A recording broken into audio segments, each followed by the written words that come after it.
China business, how it works, a strategic framework to organize everything you already know about China and everything you will learn about China business in 4 parts. This course will teach you to see China business the way the Chinese do, eliminating blind spots that otherwise are a disadvantage.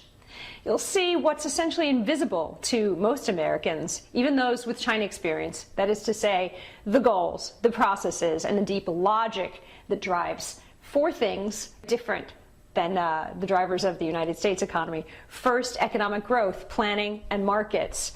Second, industry structure, the competitive environment.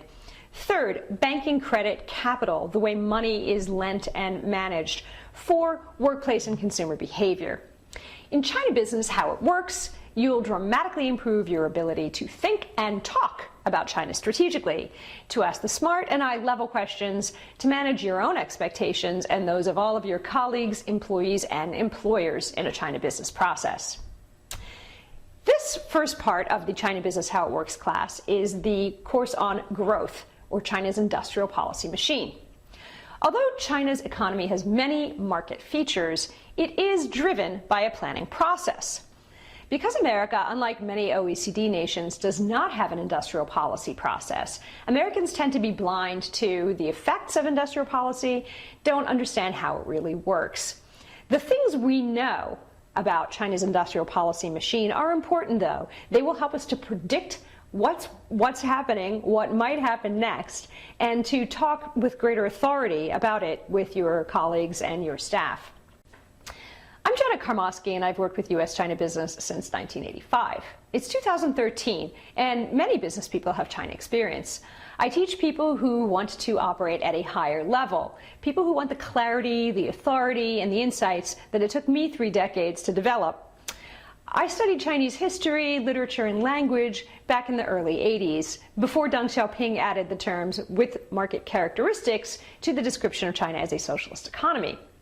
In 1986, when I was living in Xi'an, I married into a family of Communist Party members and working government officials, and I lived as Janet Zhang until 2003 while working for American invested businesses in China. In the USA since 2003, I've also begun working with Chinese organizations that have business objectives in the United States. This brings us to the first class of this 4-part course. It's called Growth. And there are 3 topics. The first topic, planning, the engine of growth in China, is about how China's government decides what to do with the nation's resource, what direction to drive it in, how opportunities are created or blocked. The second part, looking under the hood, is about the organizations that are involved in implementing this planning process and how foreign invested enterprises, Chinese state-owned enterprises, and Chinese private enterprises, and how they interface with these different organizations. The third section is terrain. Basically, different business tends to happen in different kinds of places. That is largely a deliberate process in China.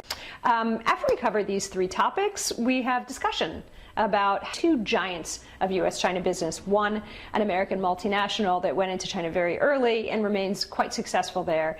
Number 2, a Chinese company which started very small and has expanded onto the global stage. We'll talk specifically about how Chinese planning, policy, and incentives have fed and nurtured the opportunity and the growth for both of these very different players. I'm Janet Carmosky with the China Training Institute, teaching at the Confucius Institute for Business this January 2013. I hope to see you there.